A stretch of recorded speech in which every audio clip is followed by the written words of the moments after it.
Hello, everybody. Thanks for joining our podcast again. Let's go ahead and cue that theme song one more time.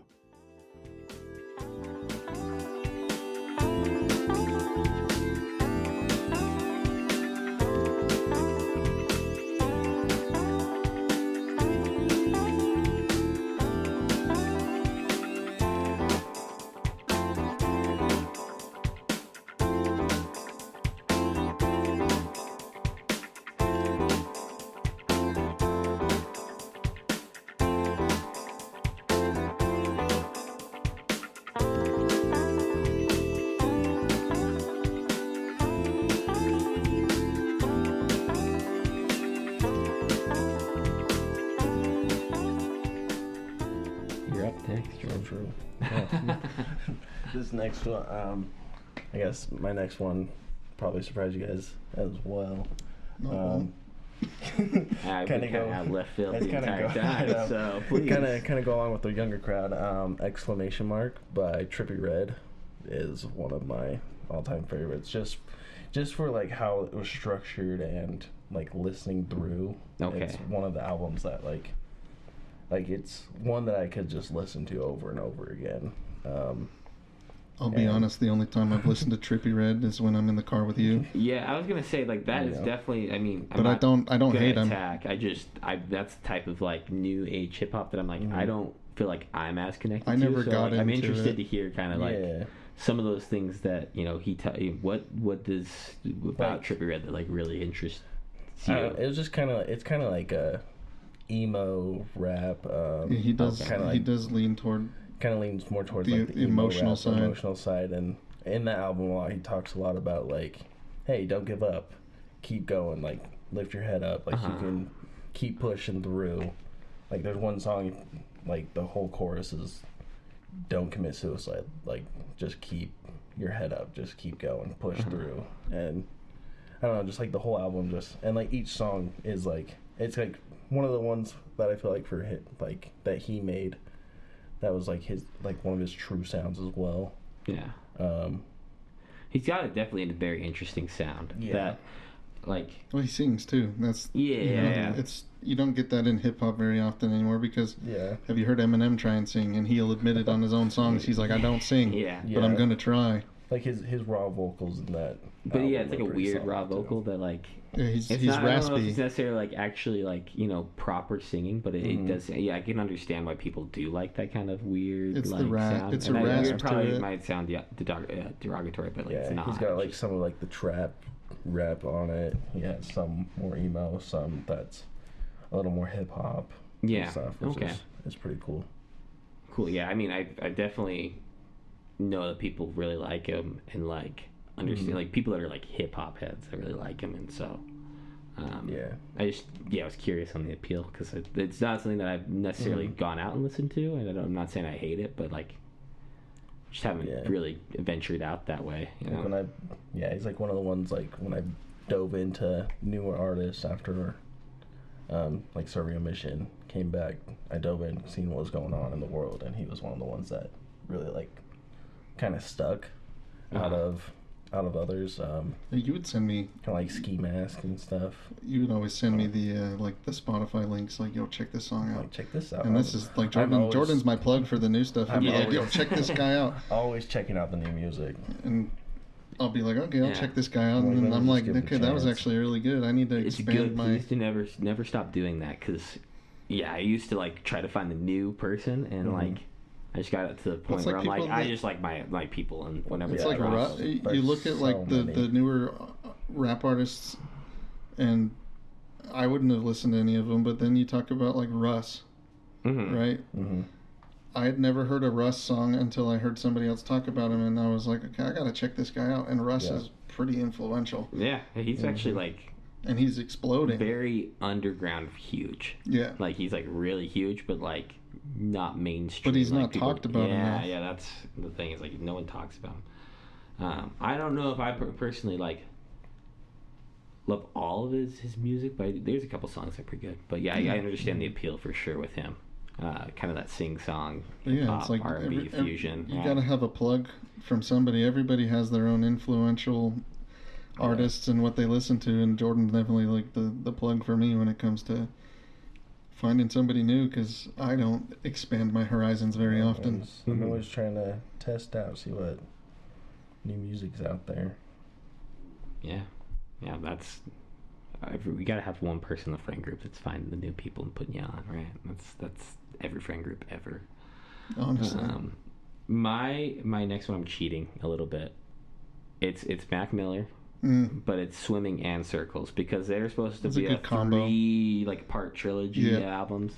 I think Swimming and Circles are kind of the exact same mindset, time of period of his music, and love to see what he could do today if he were still with us. Yeah, talk about another guy that like was struggling with some internal demons, and I find myself going to watching movies with the sound off more often than Swimming in Circles. But that is a good album for sure, and that's another one where I do enjoy Mr. Mac Miller. Yeah, the more I listen to Mac Miller, the more I just love every album. And it's another thing where like he has this different genres he gets into.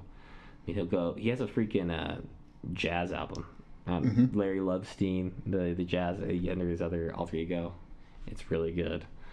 But yeah, that one just takes me to a time and place. And if you're ever feeling like I need to just relax or like take the ease off, I mean, one of those albums is coming on. Probably Circles more than Swimming. I really do love Swimming too, but Circles is like, that is a great album. It's good music. It's not a genre. It's just him singing, talking about how he's feeling, and just getting off his chest. You just feel it like so deep down to your core. The way he put it into song, right? Yeah. Hearing Good News for the first time, I don't tear up like at all, and my wife can account for this. Like I just don't typically. That one I was like, dang, trying to hold it in, because I was like, you just feel like how emotionally distraught he was. But Circles and Swimming, Swimming has its poppy, upbeat songs that when you actually listen to lyrics, you're like, wait, this guy's not in the right mind frame. But that's kind of like how some people are. Like you act good and fine on the outside, but deep down you're like, okay, I'm not doing good. And I think that was kind of the point of Swimming. You just try and keep your head above water, right? That's kind of the point goal, of it. Yeah, that's kind of the whole thing in the album. But both those are just like, will always and forever be music that you can put on with people around and everyone enjoys it, and it's like not like depressing to the point where it's like, all right, you're kind of killing the vibe here, you know, like yeah, exactly. It's like it's good music where you can listen with everybody. So he's the type of artist that you could put you know, in a lounge, right? You could just throw him on and people would be like, okay, I'm not offended by this. Yeah, exactly. And you know, in an art gallery, things like that. Like some of his stuff is so genreless. It is, but it speaks to multiple genres at the same time. Yeah, and I think that's kind of where music's heading, and it's just being, you know, multifaceted, expressing yourself. Yeah, it's not necessarily I'm boxed into this type of like genre of music. Like everybody makes everything now. Well, we talked about him earlier. On my fourth pick, I'll go with Hollywood's Bleeding, Post Malone. Okay. I wasn't home. I was as a missionary. I didn't hear his first debut album, but Beer Bongs and Bentleys got overplayed. Yes. And then he hit. I think he hit his stride in Hollywood is Bleeding. Okay. In my opinion, at least. Yeah, because I was gonna ask him, like, that one is kind of acclaimed as hit or miss on certain songs. There is some great songs on there that I do like. I think the previous projects are a little bit better. Not Beer Bongs and Bentleys. What was the one before? Stony. Yeah, there was a couple songs on Stony that I just think are. That's the one I find myself going back to more often. Is just for the way that he was speaking into the mic at the time, right? Yeah, and well, I think that's kind of where he became really good in his own stride, because we've been talking about genreless music. I think that's kind of. And then he went into 12 Karat Toothache, which I don't think a lot of people enjoyed. No. Because it was more experimental. Yeah. And then he did Austin in 2023. I really like Austin. And Austin's a good album. And even F1 Trillion. F1 Trillion is my favorite. He has found his stride. Given me a new love for country music. As a Texas native myself, I find myself enjoying his version of country music over the country music that's been put out. Yeah. And I can't have an opinion on it because I don't listen to it enough to say that I can critique.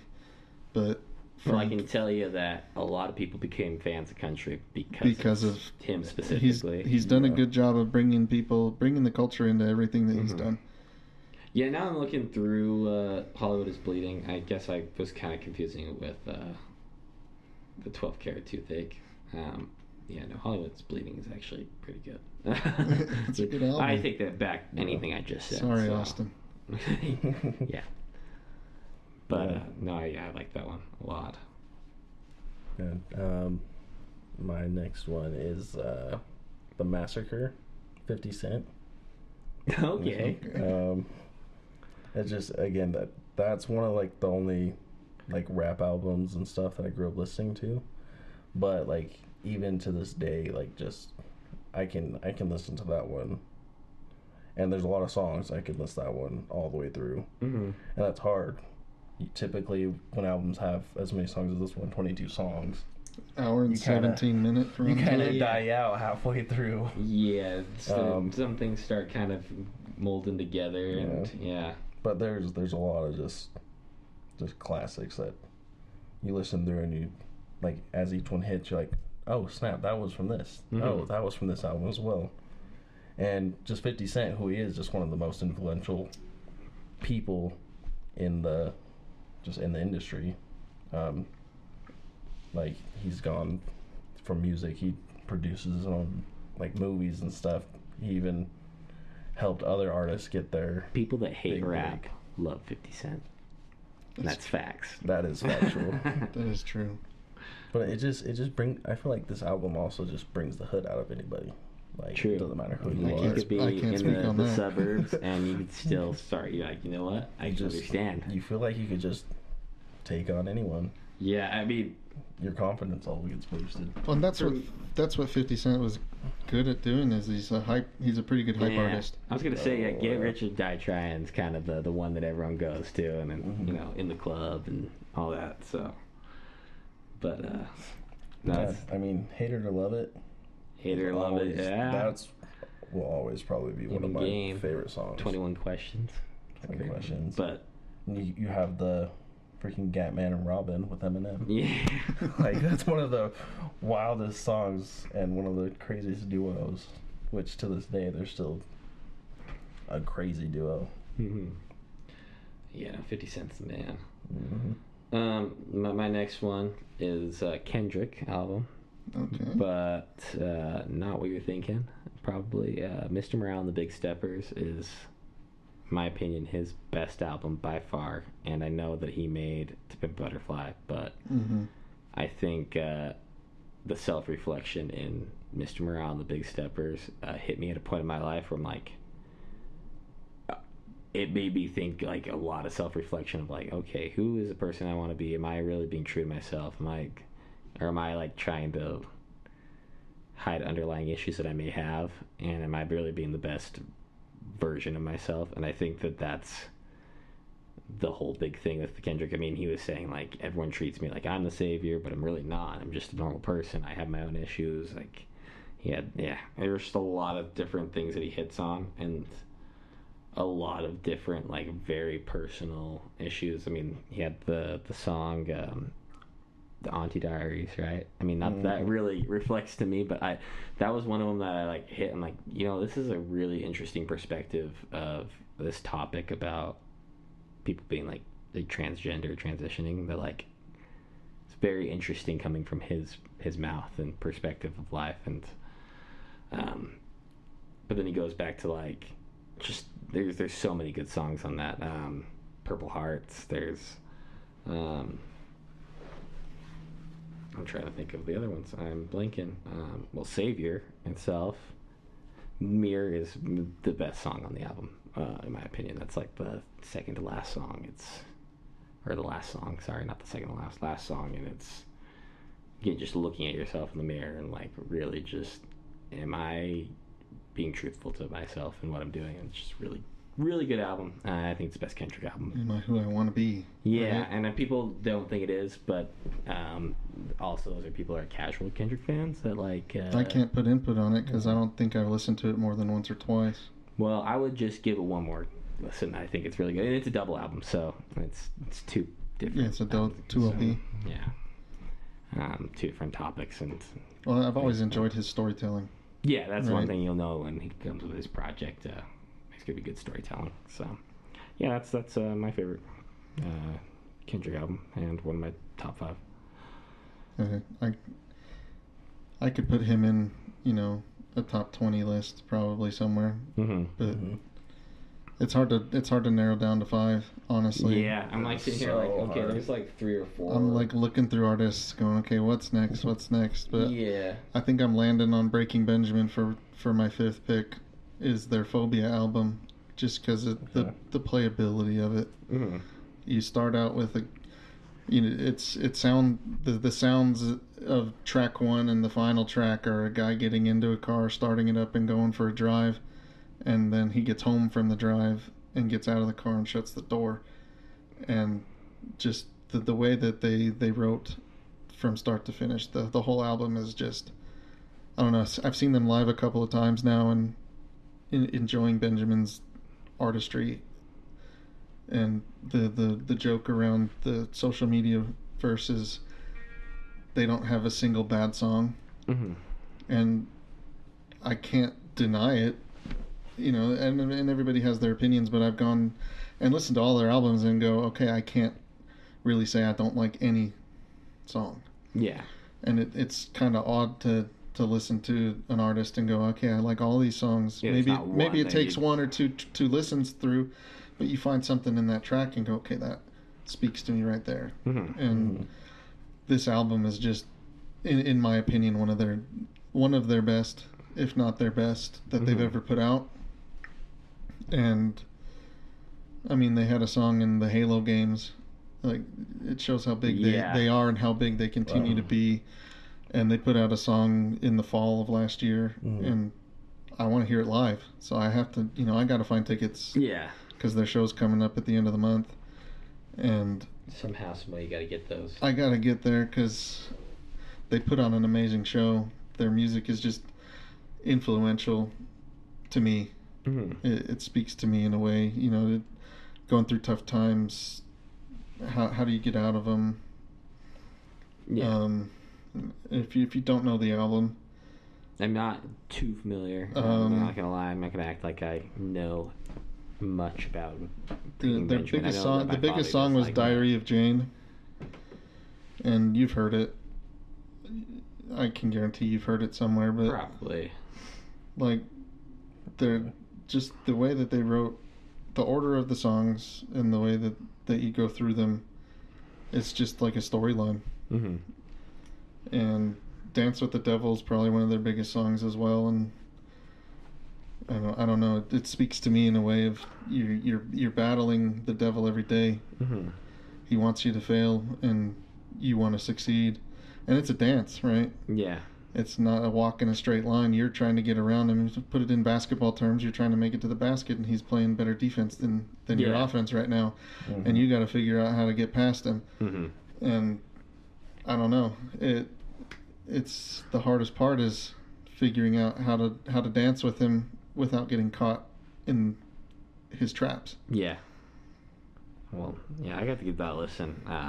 Definitely be interested in that. It's a very interesting perspective and take on trying to make sure that you're staying away from sinful life and they're going back and forth on that. It's like a balancing act. They're on the harder edge of the rock into the punk emo rock type of lyrical. Okay. A little bit of screamo, but nothing crazy. And I recommend them to anybody that's looking for a new genre, new artist. Yeah, I'm gonna have to check them out for sure. Kind of hard for this next album. Just like kind of like three that I'm like like there's like three I'm like for sure on, and then going through thinking through like 20 to artists 50. and like I could name off 50 albums, right? That was the thing. It's finding like that fifth and final. Like, okay, what like rounds out the top 5? Cause I probably have like a top 15. Because you could talk about artists all day, and that could be our next topic, right? Is what artist has been the most influential to us? Mm-hmm. But I think I'm gonna go with They. I don't know if you guys have heard of. I have. They. Yeah, and I've tried to get into the album, and I have songs that I like from They, and I've never been able to go through a full album and be like, start to back that I love, but I do understand that because they do make some phenomenal music. They have some hasn't clicked for me, I guess is what I'm saying. At least in the album sense. Yeah, I can see where you're coming from. For me, I don't know. First, like their new album, Love Jones. At least recently, that's been one of those like, again, kind of with albums for me. It's like if I can listen through each song and say, yeah, this is solid, and I can listen to the album on. And you go back to it, and I can go back to it and just still enjoy it. Doesn't feel like it's overplayed for me. And this album just came out this year in February. They're also a newer artist. Which is fine. Like I think if you like, it's just like their when sound. an album resonates with you. It doesn't matter if it's like recency bias. Because sometimes I go back to myself, I'm like, okay, this is really one of my top favorite albums, and it just came out. Well, you can throw it the opposite way too, where you love an artist so much you pick up their new album, and then you're like, this is It's hard these days too. With, I think I do that with Cuddy a lot. It's so saturated with like people trying to come up, and so many people are copying each other's sounds. I feel like they have their own sound. They definitely do. It's what is it, like Anderson .Paak kind of adjacent? Because they hang out with Anderson .Paak and do a lot of stuff with him. And I could get down they have with like that, albums with him, right? They have a couple like small Does he projects. done some stuff with them? He's probably helped produce a lot of them. But and stuff. But you get that familiar sound, and then it's different in their own twang, and I think that's where like for me, I'm like, okay, I think I'd rather just listen to Anderson .Paak. Yeah. But it is pretty good. They are pretty good. They had an EP, Fireside. Very good, yeah. Their EP, they had Wiz Khalifa, and Jeremiah Vickman's Ty Dolla $ign. That's the one that I've listened to front to back, and I actually did really enjoy. So they're pretty versatile with like their music, because they have like their album New Religion, like they have some music that's like kind of electronic or EDM. But like Love Jones, I feel like it's kind of like, again, I feel like kind of a more true to their sound. Like the R&B. Since they've hit their threshold, like they can actually make what they want, so they can make their R&B, hip hop. It's like some funk. Yeah. Beat. Yeah, they're good. They're definitely very good. Man, I have like a couple honorable mentions, and then I'll give it. Gorillaz. By all means, yeah. Oh, Gorillaz. Gorillaz album. Talk about influential Gorillaz. The preset awesome. Album. They bought a keyboard and found all the presets. Yeah, it's so good, and it's just so simple. It took over. Yeah, I mean, you got Clint Eastwood on there. You got Melancholy Hill. You got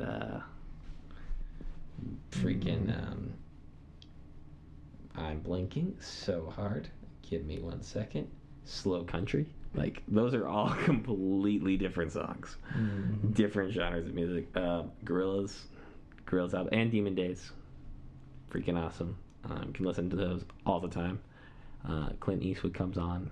I'm vibing. All the time. Melancholy Hill comes on. I'm vibing. Yeah. Feel Good Inc. Vibing every single time. It's going to go all the way through. Some other ones that kind of came to mind for me. You'll be surprised. Drake did not make my listing, though. Every time I talk to you guys, Drake is brought up. Certified Lover Boy, I think, is one of Drake's best projects. And honestly, Nevermind. Those are like the two best ones in my opinion. And if you're reading this, it's too late. Those are the three best. But Certified Lover Boy just hits a time in my life with listening to Drake where it finally clicked. I'm like, actually, people that think he's corny, he is, and that's fine. That's what he said he is. I mean, I'm corny. It's just good music. Yeah. He said who he is. People will just try and profile him in other directions. He put himself. Now I was gonna do Kanye, and I do think My Beautiful Dark Twisted Fantasy. That's a good It's one. really great and like one of the perfect albums. I mean, talk about the whole lore, the process of making that album. If the song didn't like sound exactly how he wanted to in his mind, he'd just erase the entire thing and start from scratch.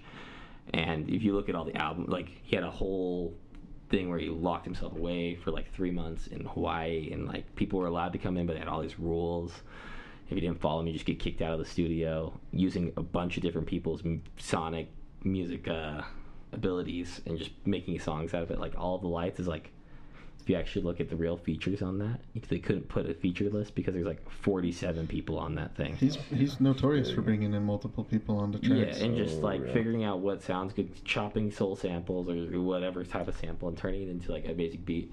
The more I talk about it, that probably is my number 5. I was gonna say "Awaken My Love" by Childish Gambino. That's a good one too. Fantastic. And also probably Igor by Tyler the Creator. I think that's probably his best all around. I do like some Tyler. And Tetsuo and Youth, Lupe Fiasco. Don't know if you guys are Lupe Fiasco fans. Very fantastic album. Underrated rapper. Like ultimate backpack hip hop. Yeah. My album, bro. I threw on "Happy Camper" by Hoodie Allen. Okay, yeah, that's people don't say much about Hoodie Allen. He put out a new song. Remember him on SoundCloud. He put out a new song recently with Him and Chance used to rap together. with a Jesse McCartney song. He sampled it, and they've been like collabing together on videos on social media. And he's like punk rap. Yeah, he really is. It's kind of fun. But it's like people are like, I missed Hoodie Allen. Yeah, the fact that you brought him up and like, I was like, oh yeah, I remember finding him on SoundCloud. Right after I found Chance. Another one is "Pieces the Mission," Major Lazer Diplo. Okay. I found that one at a time in life when just the Lean On song just hit hard. Yeah, well that was when that came out, people were really into that like kind of techno EDM type dance. It's good. That Avenged Sevenfold's self-titled album it's their 4th album. That one, amazing playability, just amazing artistry. It's hard. It's really hard to narrow everything down. Yeah, I'm going through and just looking at some of these, and I'm like, dang. All American Rejects. I could listen to their first album any day. I do like some All American Rejects. Any day. I want them to come to Utah on their little Santeria Sublime. That is, really good one. Dark Side of the Moon. Toys in the Attic, Aerosmith. Okay. 1X, 3 Days Grace. I feel like that's a solid album. That's one of my honorable mentions. 3 Days Grace is coming with Breaking Benjamin at the end of the month. So I think they've changed their singer though. They did, but in the recent years. But that's like one of the albums because they're kind of heavier, but it's still like I don't know what I think it's like alt rock is kind of where it would be, but they're also kind of like heavier. They're more on the heavier rock side as well, but yeah, they're on the emo side. Yeah. Right. Yeah. Give me 5150 Van Halen, right? Give me some emo music and I'll be set for a few days, I'm gonna hit you guys with one. You're gonna laugh at me, but this is what you're looking at my phone right now. You see this? B.O.B. Back in the day, B.O.B.'s good, and then he went crazy. But I'm just gonna say that's one of the people that got me into music, and that's so funny that I'm saying that. But if you am not actually delved into B.O.B., listen to B.O.B. versus Bobby Ray. It's actually a very good album, and he's kind of multi-genre, versatile artist. Yeah. Yeah, and I'd love like a million albums. I would love to talk about the small artists that we listen to, like the groups that have under 1 million followers, right? I'm a big Wale guy. I don't feel like he's very big. Wale's not talked about enough. what was it, like span of like 2 years? He was pretty. Yeah, but then he like kind of died, and then like Earth Gang. I like some Earth Gang. Earth Gang is solid. But that could be a topic as well. Isaiah Rashad, yeah, I could list off a million people like that. But I don't know if you guys have heard of Khan. Kaan. Kaan. No, I have heard of him. I don't know if I've probably heard some stuff. I think you've shown me some of his stuff. He has a lot of albums.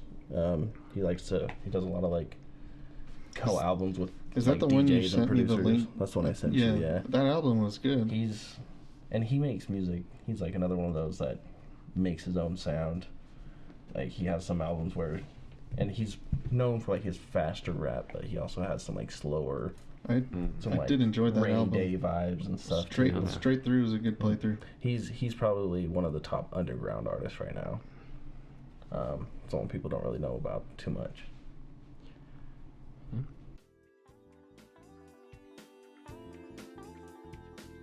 Hey, thanks again, everybody, for joining our podcast. If you would like to participate in a future episode, just hit us up on any of our social media platforms. We are found at Facebook, Instagram, TikTok, or you can reach out to us at our website, artoflisteningrecords.com. Thanks again for joining, and we will see you next time.